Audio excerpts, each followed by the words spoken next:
two things in that. One thing is I remember in fifth grade doing like a award ceremony. I jumped on the stage in the auditorium. I was like in the back. And then I started walking. I started running. Then I was like, you know what? I can make it. Yeah, I landed on the stage. That was fun. I didn't even think about it. I didn't even think about like now. Like I didn't even think about all I thought about was like jump on the stage and landing. I didn't think about if I fall, if I hurt myself, anything like that. It was just my brain was like A, B.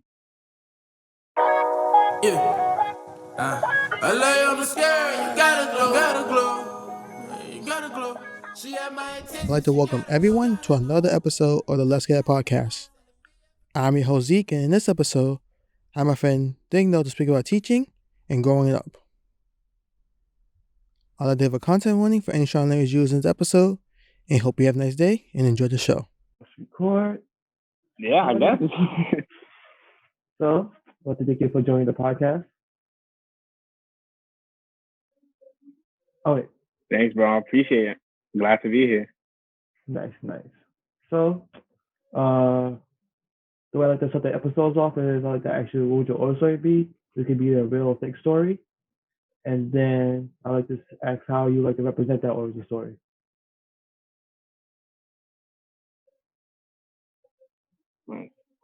Um, I guess a little bit about myself.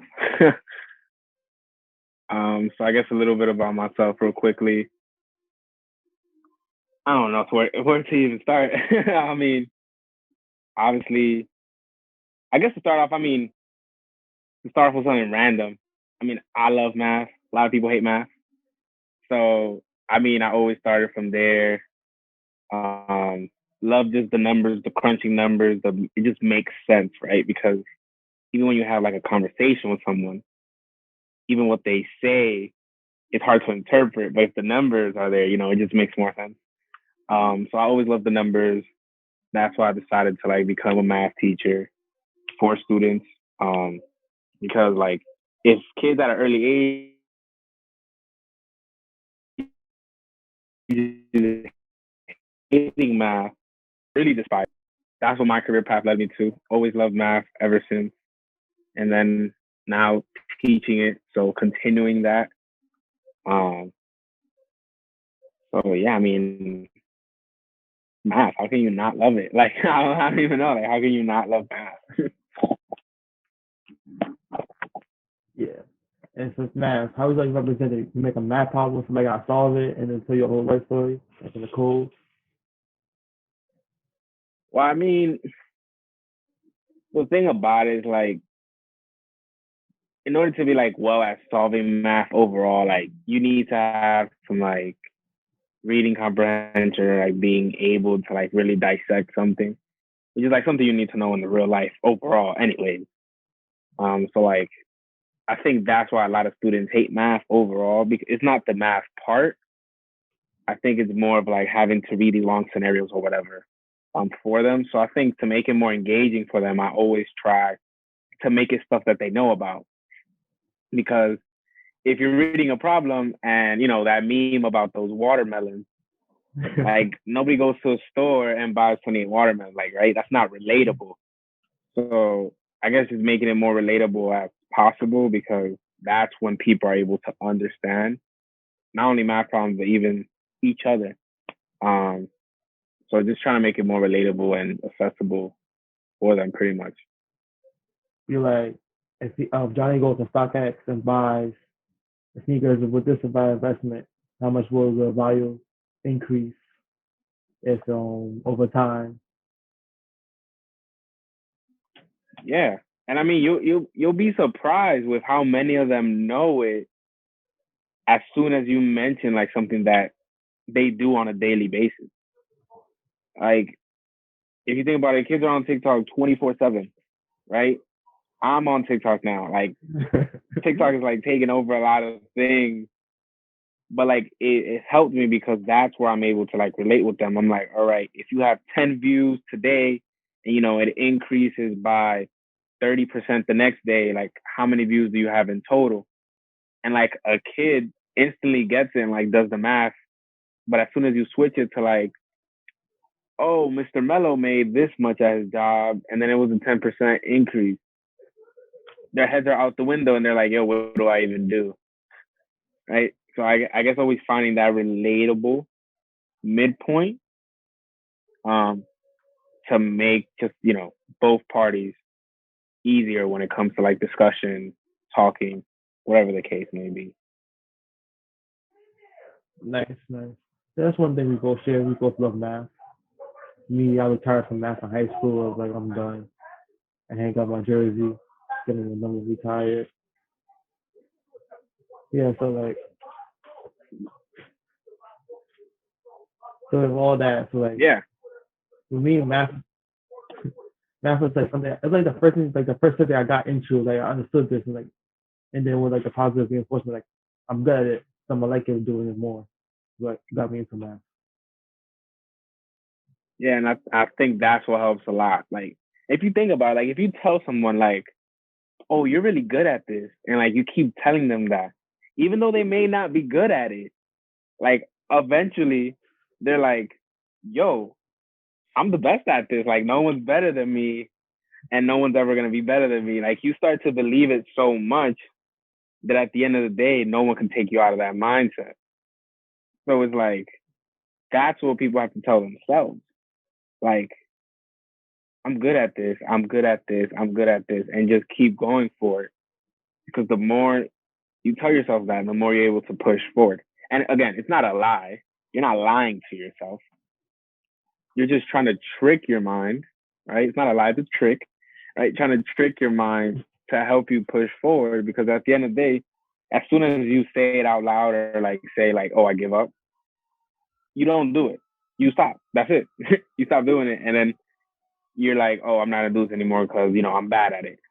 Right. So you have to just do the opposite. That way you get better results for what you want. Completely understand that. So with English, that's my worst subject. I'm just like, you know what? I could be halfway decent at this at best. I don't need to be the most eloquent writer. I just need to be able to communicate. Yeah. That's all I need.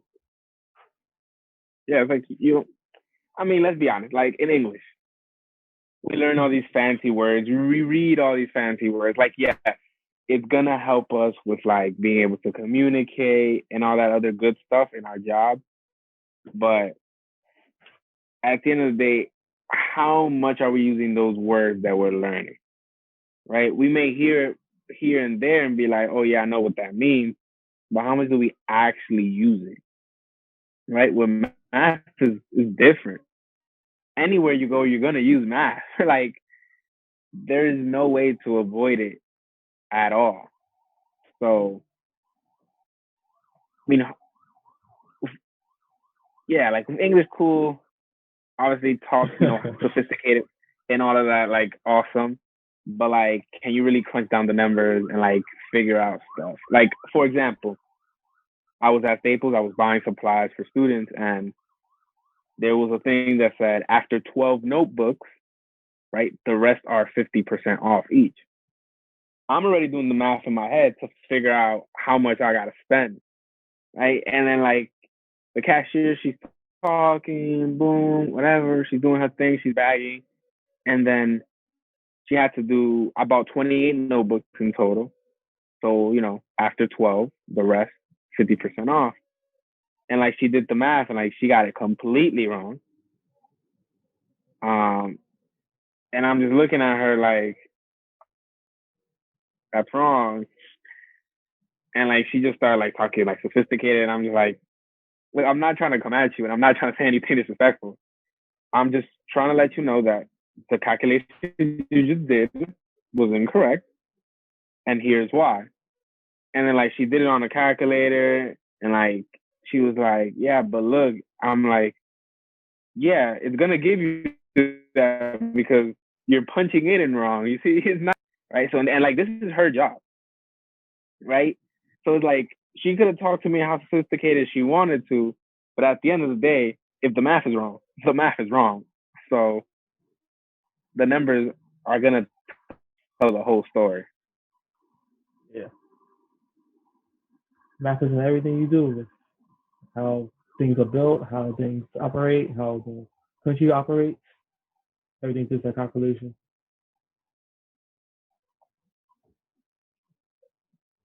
Yeah, and it's crazy though how some people really don't see like the little moving pieces of everything, and how every little detail like with math goes with it.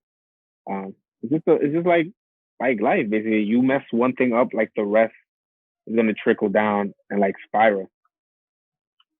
Um, so that's me. That's personally why I love math and like why it makes sense to me and like why I try to like spatter it all over to let people know about it.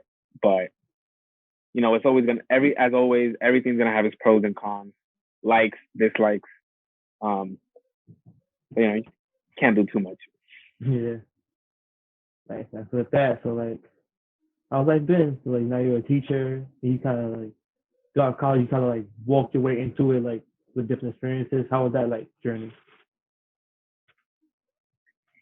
Yeah, I mean, so I teach in the Bronx, which I love. I'm excited about that. Coming up to the end of my second year, and I mean, you see a lot of things, right?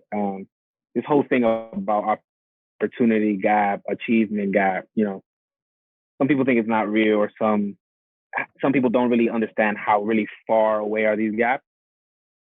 But when you're in the classroom and like you have 30 students that are having difficulty multiplying double digit numbers, something that you and I probably do every single day, you start to wonder like, what is causing this to happen? And my first instinct was teachers in the classroom, for the simple fact that it's not that they don't know it. Oh wait, better said, it's not that they can't do it. It's just that someone has not been there to teach them it correctly, right? Because if I see someone that talks like me, looks like me, or at least understands the way I think, they're able to teach me better, right? It's just the way it is. Like even when you're at work and like there's a coworker that you're bumping heads or like y'all don't really understand each other, it's because there's some type of barrier there, right? But you have this other coworker that you're man cool with for some weird reason, but the actual reason that you're cool with them is because you understand each other and you're able to relate, which goes back to what we were talking in the beginning, that relatableness, right? If we're able to relate, we're able to have a very fluid and an easier way of communicating. So I think what I came in my experience of just going through the whole students are coming from, I didn't want to go in there and just teach because anybody can do that. I wanted to go in there and basically like change either it be one student, two students, whatever. At the end of the day, that's what I'm doing. Like I have their lives in my hand basically, and that's a lot to Yeah. carry. So it's like I could make it the best or I could make it the worst. So like I have a lot to balance and I have to keep that in mind every day I'm stepping into the building and not force my ideologies on them, but let them think for themselves and come to that conclusion because they're not walking in as a blank slate. Like they know a lot of stuff, probably way more than you and I, and we'll both be surprised. Because so old, it's like I ain't not that old. I'm in my 20s. Yeah. It's funny because my students thought I was like 40 something. And in my head, I'm like, what? All because I came in with a suit and tie the first day? Like, come on, everyone. Like, look at this baby face. Like, you got to be kidding me. Like I'm at least 30 if I would say that. Yeah. But that's pretty much what I came in. My experiences were just like, I need to really think about what I say, how I say it, and what I do in front of these students because they're looking at me because, again, they're seeing someone that looks like them, talks like them in front of them. So the way I represent myself, they're going to take it as something, you know, more to their hearts than if another teacher were to do a certain action.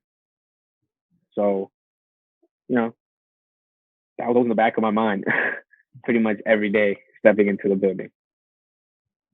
Yeah, I feel like that. role model that they might not have at home or in their neighborhood. Just have to be like that person so they can see like, okay, cool, this is something I can do. I can aspire to do something in this, and not exactly, but in that area. Yeah, and it's like again, like this place may be the only place like they see enjoyment or like have friends to talk with because we don't know the situation at home until you actually get to know the student. And that's really rough when you have a student that's like bouncing from like different homes and then they're having a bad experience at school. So now they're starting to think like, do I even belong anywhere? So again, that responsibility of becoming a teacher, not everyone can do it. And like, if I personally see like people are not fit for it, like I let them know like have you considered this? Like you really have a big role to play in the student's like life. Like, you know, be careful of what you tell them or what you say. So it's like I always have to be that saver, quote unquote, because I'm that, you know, man of color in the classroom and I have to educate these other teachers about it, which is ridiculous for me. Like, why do I have to do that? No need for that. Like you should know what you're stepping yourself into, especially in the Bronx. Like you should know the population already at this point. But everything's an experience, and you always gotta play our best. So, other news, how's life in general? Life is good, man. I mean, during quarantine, not much you can do besides like exercise and self improvement and read a lot of books, I guess, and watch shows. Um, I mean, personally, for me, what I've been mostly doing is just trying to get ahead as much as possible, right? Finding that self balance too, because I think a lot of people are having that difficulty, right? Where does it meet the point where I just want to chill for these hour, or do I have to do something for work in this hour? So just trying to find that balance while just also keeping in mind my self care, because I'm not trying to drain myself at all. So that's how life's been in general, just trying to find that balance, which is hard to do, and just trying to keep myself occupied as much while still being informed as to like what's happening on the news and all of that, which is like crazy because every day there's like something new happening, a new press conference, and sometimes it could just be a lot. It could Yeah, just be a lot. just take those days off from yourself. It's like I ain't gonna do much. Just gonna chill. This is just Oh yeah, definitely. I definitely try to take those days off. Like we need them. Like I'm not a machine. I can't work for 7 days a week. Like I need those days off, and that's what people need to understand. Like having a day off doesn't mean that you just backtrack yourself. Having a day off means you just rejuvenated and now you're ready to move forward even 10 times harder than what you were doing last week. So just being mindful of that even if your chill day looks like eating ice cream and watching Netflix all day, like go for it. That's what you do. Or if your chill day is just like, yo, I'm gonna run for like these 2 hours, come back, eat, and then take a nap, and then do the same thing over again. Fine, do it. Right? It's whatever works for you on those chill days because it's your chill day. Like, there's no such thing as a proper chill day. Like, that's that's just society trying to normalize something when it's not even close. yeah. And over here, just building up this empire, brick by brick. I don't know, a lot, but somebody gotta do it. Yeah, it's true. It's definitely true. I mean, if no one does it, then like, are we just gonna be there waiting all day, right? Yeah, So like that, like someone has to build that empire. Someone has to make that first step, which it could be scary because some people are looking at you like, hey, are you gonna make that first step, or do I have to do it? Like, and then there's like that, just that look you give each other, like, um. So I mean, it could be done alone. That first step, it could be done in groups. But definitely taking that first step to whatever you want down the road at the end of the day. Um, yeah. What's that? So 2020, no, 2021. My fault. Sorry, but like, I see what else. So with everything currently, what you do for fun? What I do for fun. No one has asked me that question in a long time. That is so funny. Yo, I don't know anymore. I'll be honest with you. I don't know anymore. I feel like everything I do has a purpose that is not fun, which is crazy. But I guess the last time I did something for fun, I guess exercise nowadays. That's what I'm doing for fun. Um, I'm trying to get back into like self improvement reading.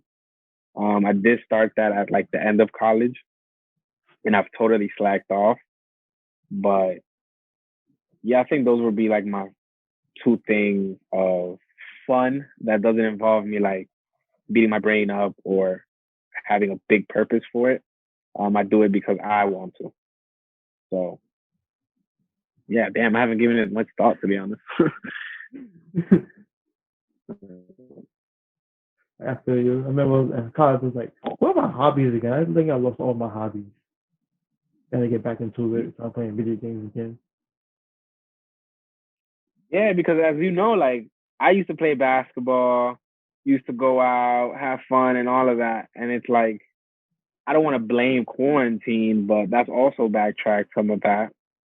But also like just work and everything overall has backtracked, which is like that's why I need to find that middle point because I need to be back to who I was, right? Not let work control me, but like me control my own life.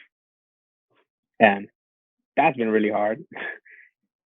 As you can see, that I can't even answer what do I like to do for fun type of question, which is ridiculous. but but hopefully, like the people that are listening, like really understand like how deep that is. That you know, a simple question like that. That if you would have asked me this 2 years ago or a year ago, I would have told you like, yeah, I play basketball, play video games, I like to run, I do all that. Now it's like, I don't know, what do I like to do for fun? Good question. Um, So like it's really crazy how far like things have gone and like how fast we grow up too, which is crazy because I feel like it was just yesterday we were in college trying to figure out what we wanted to do overall, and like now we're over here grown up. You got a podcast, and like everyone's doing their own thing. Like that's big right there. Yeah, I keep thinking I'm like, I used to be young.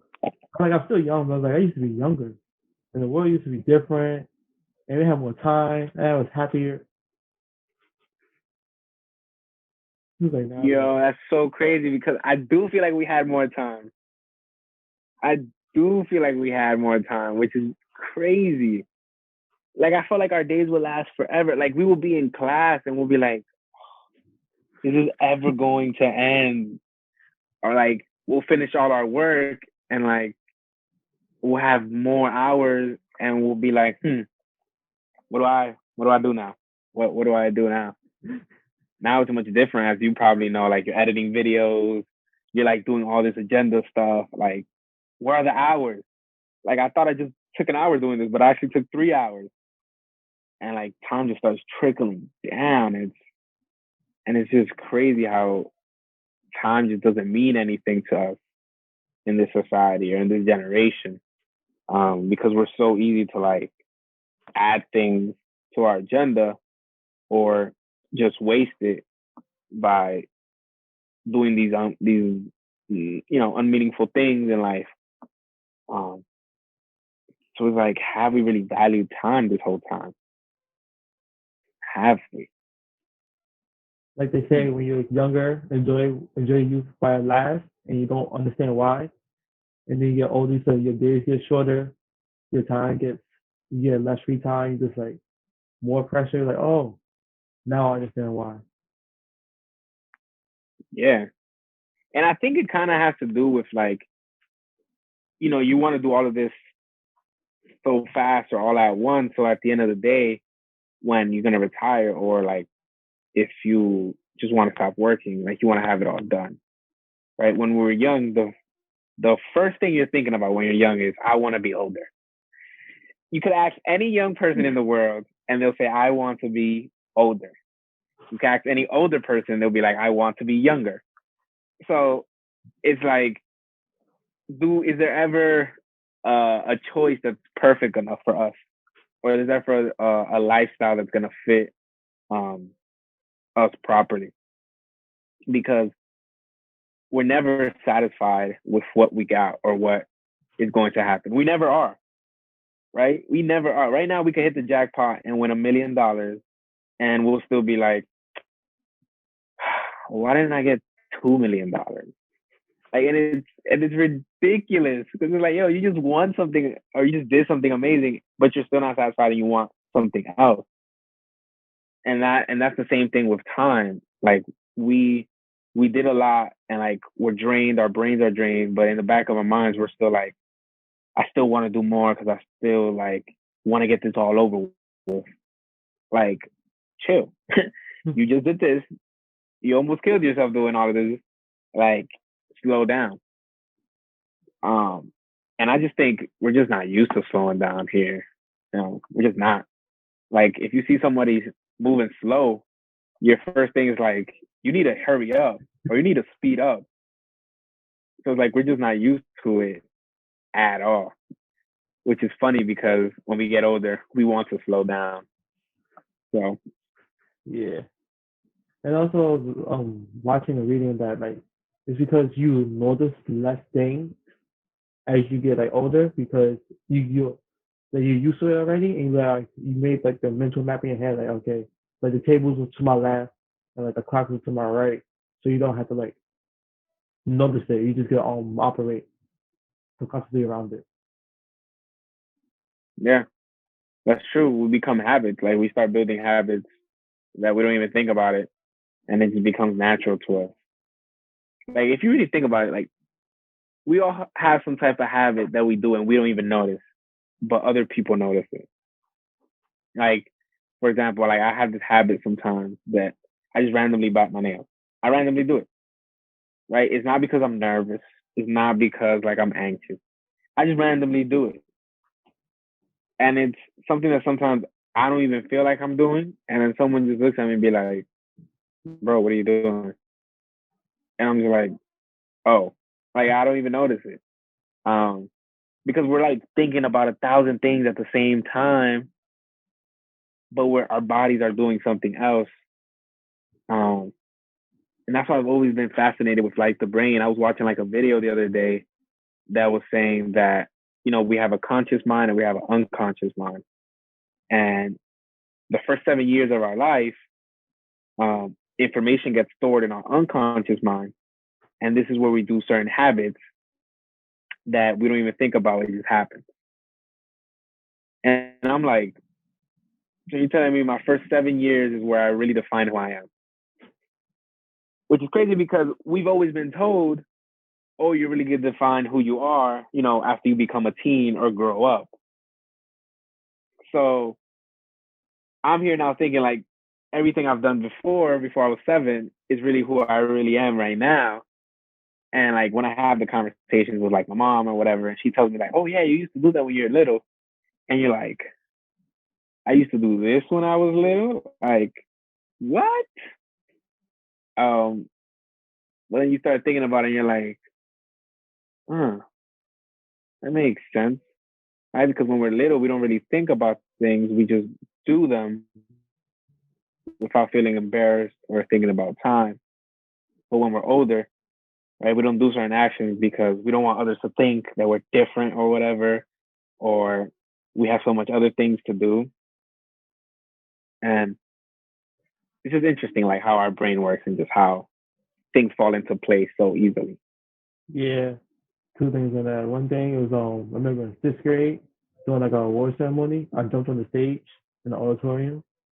I was like in the back, and then I started walking. Then I started running. Then I was like, you know what? I can make it. Then I landed on the stage. That was fun. I didn't even think about it. I didn't even think about like now, like I didn't even think about all I thought about was like jump on the stage and land it. I didn't think about if I fall, if I hurt myself, anything like that. It was just my brain was like A, B. Boom. That's all we think about. A and B. We don't care how we get there. It's just I need to get to point B. Some way, somehow, I'm going to get to point B, even if I have to kill myself doing it. That's literally what we think about. And it's funny because if we were to plan it out, our brains would be like, yo, that's a lot of work. Like, I don't feel like doing that. Like, I don't even want to get to point B anymore. Like, I'm satisfied with just getting halfway through. But as soon as we just do it just to do it, we're like, oh, wow, that was pretty quick or pretty easy. That's crazy. So, I mean, so like, does it make sense that should we think about things before we do them or should we not? Because results vary. I think it's like a mix. You need a mixture of both. Like you need that attitude of just do it because you need to get it done. But you also need to plan it because like just in case, like worst case scenario, you can easily pivot if you at least have a plan of okay, oh this happened. It may not work, but you still have like at least a pivot. So you need like that planning to like see what you're doing, but you need that just do it attitude to at least get it done. So it's like the beginning is like the planning, and the last step totally is it. Yeah, that totally makes sense, right? That way, in case it doesn't go right, you can go back to the plan and readjust it. But then now we have to think about like how many people really take the time to plan it, or how many people really take the time to go back and readjust. Because again, as we were talking about, like as soon as it doesn't work out for someone, the first thing they say is like, "Yeah, I just can't do this. I just can't." But if you have that just do it attitude, then you're like, "Nah, I'm gonna do this. Like, forget all of you. I'm gonna do this. I really am." So like you do need a mixture of both. And some works, some doesn't work in some situations, but having a mixture of both, I think, will help you um, with whatever situation comes to mind, pretty much. Yeah. Cause like if I try to jump on the stage now, I'm old. I weigh a lot more than I was as a child. Like I had more of a running start. Those factors come in compared to I was 11. I was like, yeah, I could do this. Yeah, I mean, we make excuses for everything, and I think that's what also like hurts us the most. Like if you think about it, if somebody were to hit me up right now and be like, "Yo, Melo, like let's go out and do this," I'm already thinking about 3 excuses that I could say that I don't want to, so I won't have to do it. And think about it, like in the past week, we've all have done that at least once. Set an excuse to not have to do something, and and it's like, why do we do that? Like, why do we need to make that excuse? Like, we can have the open time and we can be free. Like, you're literally doing nothing. Nah, I don't feel like going. I gotta do something with my mom, or I gotta help out my neighbors. Something you tell that person, or whoever it is, just so you won't have to do it. And it's like, why? Like, why do we do it? Like, is it really that we're valuing our time, or is it because like we're so selfish that we just want to not, you know, not please anyone else or just not do anything that has to do with someone else?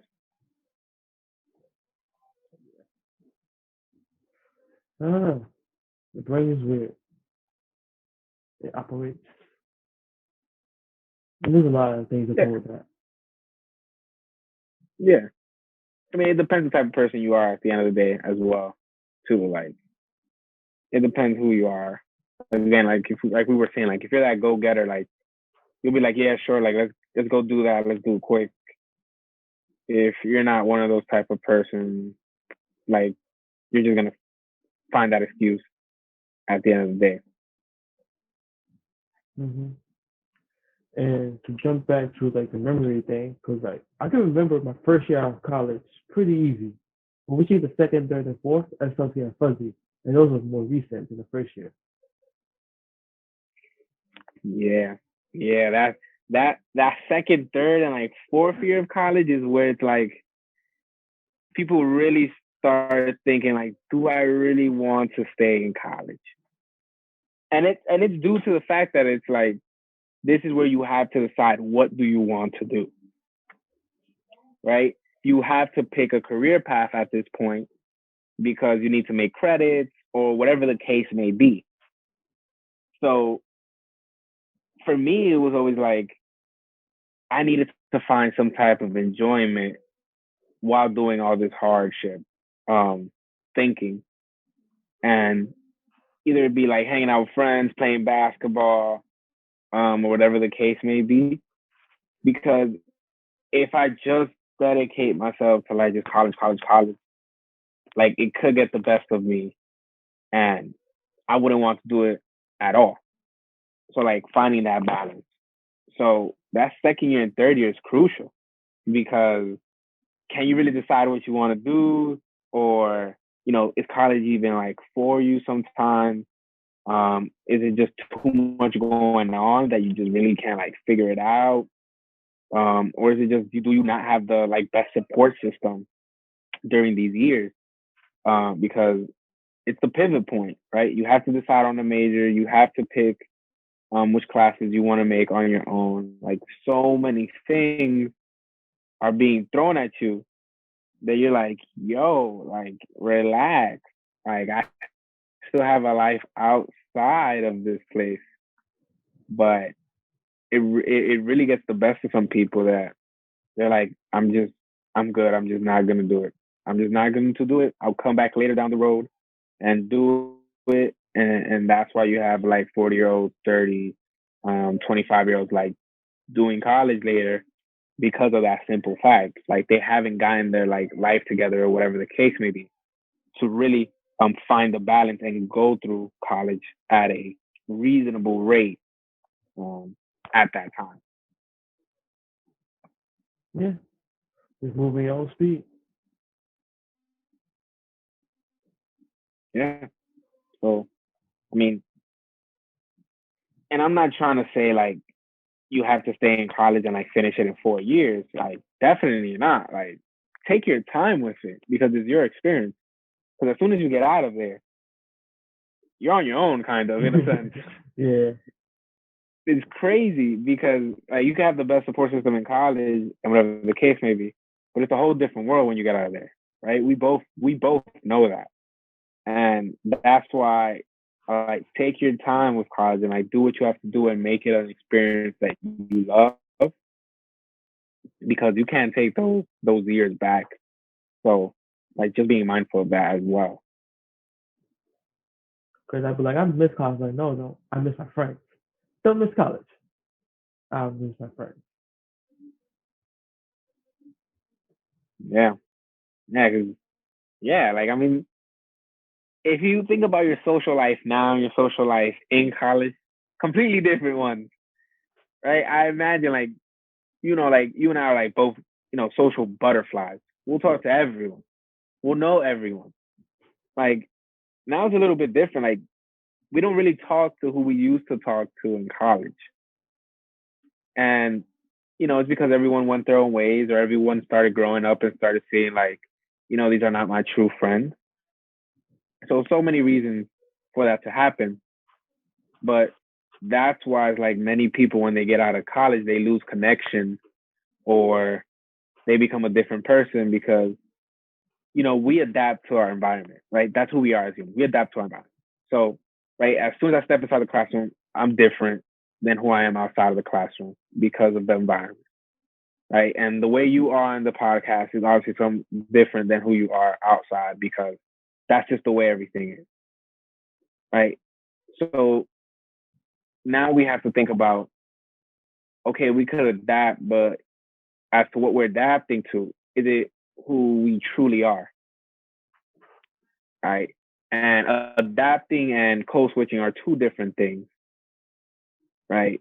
So just letting people keep that in mind. But as we adapt, are we being not true to ourselves? And in college, a lot of people are not true to themselves because they're trying to find that niche, that group of people that they're cool with. But it's like, why do you have to change in order to find that group? Right? That's why when we become older, it's much harder to find the group because when we're older, we're like, I'm gonna be who I am. No one's gonna take that away from me. So I don't care who in my job thinks differently. That's how we think. But in college, it was so much different. It's like, yo, look at all these people like having fun. Like they act this certain way. Like I want to act that way. Like that's not adapting. That's not being true to who you are. And that's just pretty much code switching, in my opinion. Um, so it's really two different things that goes into that as to like why in college and outside of college. It's not because we want it to be different. It's just sadly it has to be different. Um, unfortunately. Yeah, I used to have like 500 conversations a day, a week.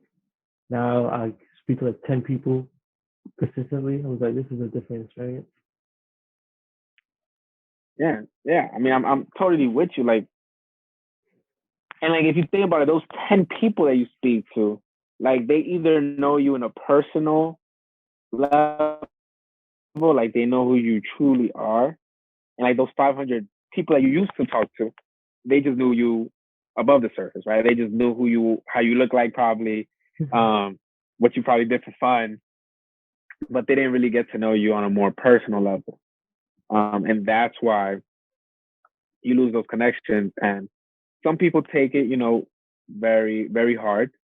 Like, wow, like I used to have so many people that I used to talk to, and I only have like 10. But nowadays, we're like, okay, I got 10, but I have, the realest 10. These are my realest 10 people that I know, or whatever the case may be. Um, which is the way we should think. Um, but we don't because, and not to switch topics, but like social media and everything has caused us to think something else about this whole, like, the more followers or the more likes that you got, like you're popular. Um, no. All about the impact. Can you move people? That's a good question. The impact. Yes, I do agree. Like the more people that follow you and all that, you have a greater impact. Um, but then now you have to think about, okay, you're impacting that individual, right? But does it get passed along? Right? Does it really get passed along? Because I can impact 1,000 individuals, but it can stay within those 1,000 individuals. But now, if I impact two or three, and then they're impacting those other two or three, and then those other two or three are impacting more and more and more, then my impact is stronger than the person that did 1,000. Um, and you have a point about the impact, but then it gets to the point that how is the impact being spread, right? And that's why I think mentorship is really key, because if you mentor someone or you have a great impact in them, then they're going to want to do the same for someone else, so on and so forth. So yes, you can have those 1,000 followers and like they can all be impact, but you have to think about, is it being passed along? Is it something that can be passed along anyway? Right? Because then if you are able to pass that along and the trend continues, then that's where the impact becomes greater. So yeah. Because my favorite YouTuber, he was talking about how he doesn't have like the most followers or like subscribers, like 600,000 on YouTube, But when he does like sponsorships for his podcast, the he moves a lot of people get download and use his code to download, so he has a greater impact than those with bigger numbers that he does because of his influence. Yeah, that makes total sense. And I think with podcasting like YouTube, yeah, I mean it depends the platform that you're using, whatever the case may be. I'm not too knowledgeable in that, but yeah, if you're able to impact more people in a certain platform or cause that impact to trickle down, I think it's more meaningful than just impacting like like the same individuals every day and they just staying at that rate. Then that just becomes questionable as to like, is what I'm doing really meaningful? Because, if you think about it for your podcast, right? You're creating a podcast and like it has probably caused somebody else to create one because they're like, yo, Ezekiel just did one and like he's booming, he got those 1,000 downloads and like he keeps flourishing. Like I like that. Right? Boom. Now you just got someone else that did a podcast and like wants to do similar content or like have something similar in their book. Right? That's big right there. Right? It's not like someone that, here's your podcast, you're like, okay, yeah, like Zeke has a podcast, that's cool. Right? You had an impact on them, but is that impact going to be spread to someone else? You see what I'm trying to say? Like that's where like the bigger impact comes in. To paying it forward. Yeah, that paying it forward piece, like that's just key for everything. Like it's just paying it forward. And I know like we've talked about so many topics in like this like small little bit of time. But if someone had to just take something out of this, I think it's just the paying it forward part. Like you need to pay it forward because at the end of the day, we don't know how we're gonna look like, how the world is gonna be, or what's gonna happen with us. So we have to be very conscious how we pay it forward, and being available for those who need us for whatever situation, because we don't know when we are going to need a helping hand from them or vice versa.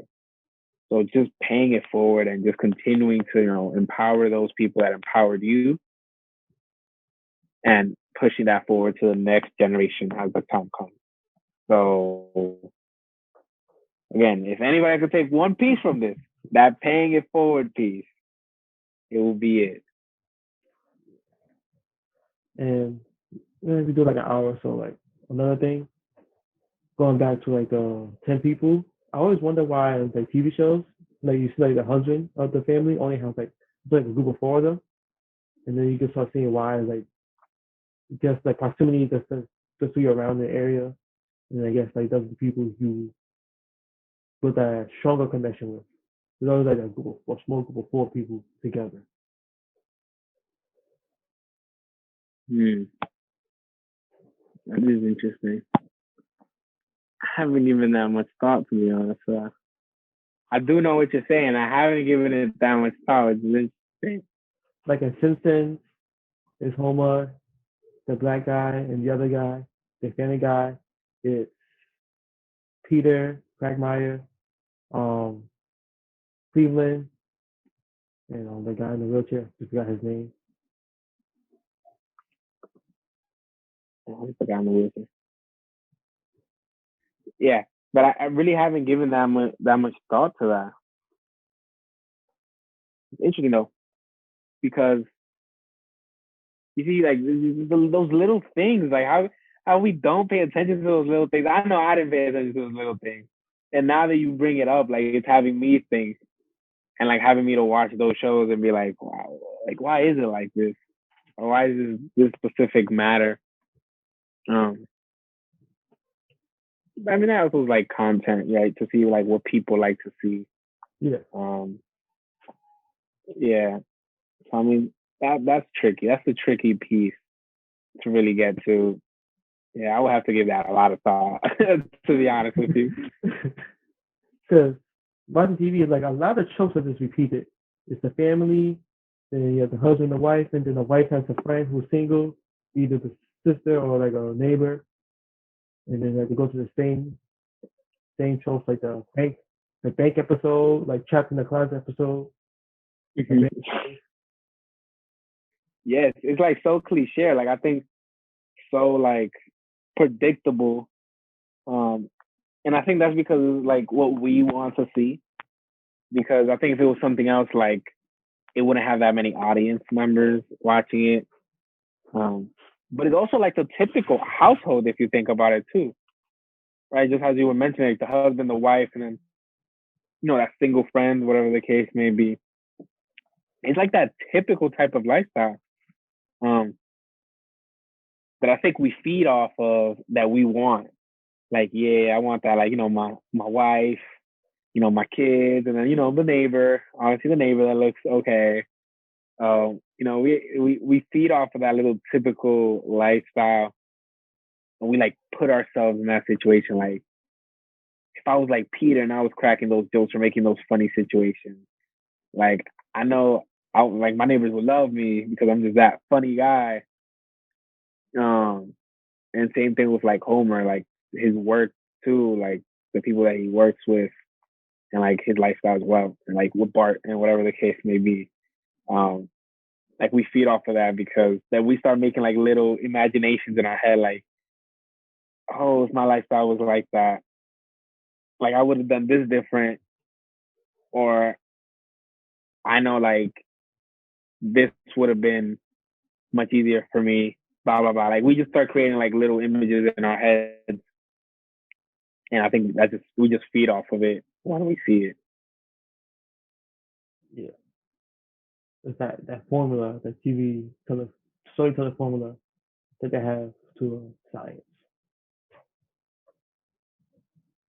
Yeah, because I mean, I imagine they collect a lot of data about like human behavior and like our thoughts and all of that, which makes sense. Like you don't know who's going to see your show, so you need to know like what the other person on the other side thinks, um, which is pretty hard to do overall because we think depending on how our day is going and whatever the case may be.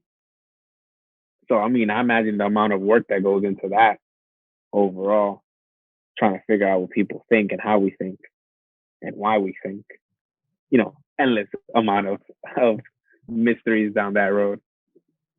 Yeah, it was a good conversation. Good path we went through. So coming up to like an hour. So, Yeah, like the final question is, what would you name your yeah, origin bro. I story? mean, What would you name your origin story? what would I name? Yeah, What would I name my story? yeah.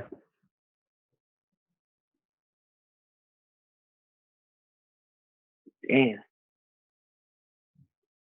tough question. What would I name my story? If I had to name my story, Bronx Kid. A day in the life of a Bronx kid. Right? I wouldn't say typical Bronx kid. I wouldn't say anything. Just day in the life of a Bronx kid. Because there's no typical lifestyle. It's just day in the life. I think that's how I would name my story. Yeah, I think that pretty much summed it up a little bit. Nice. Well, thank you for coming on. You're always welcome. Thanks, bro. Thank you for having me. It was a pleasure. Good time to catch up. Haven't seen each other forever. Yeah, it's been a long time, man. A long time that we chat. Really long time. So it's good having this conversation, especially on this platform, man. And I wish you the best of luck. I mean, how everything's going. I see the progress. So keep it pushing, man. Appreciate And keep inspiring the youth to make better versions of us.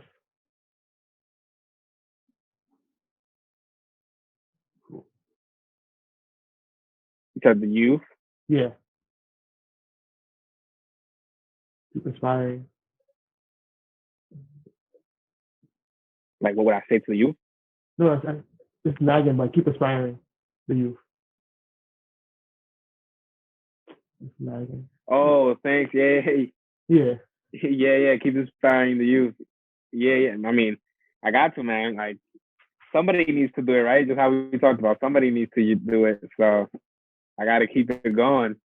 Can't stop now. We got a lot of work to do, right? We, as in everyone. Yeah. That brings another episode of the Let's Get That podcast to a close. Again, I'd like to thank my friend Digno for joining the podcast. For next week, I have my friend Gene to speak about his story. Hope you continue to have a nice day, and I hope to see you there.